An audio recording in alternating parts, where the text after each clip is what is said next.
If you don't mind, gano'n ang ano niya, approach niya. Can you send me your pics?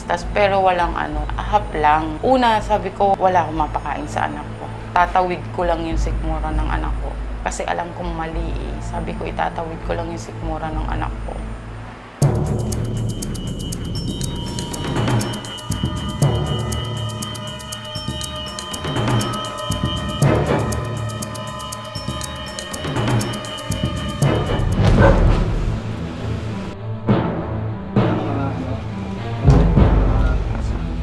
With address number 49 Santa Maria, Phase 3, Santolan, Pasig City. Ayan.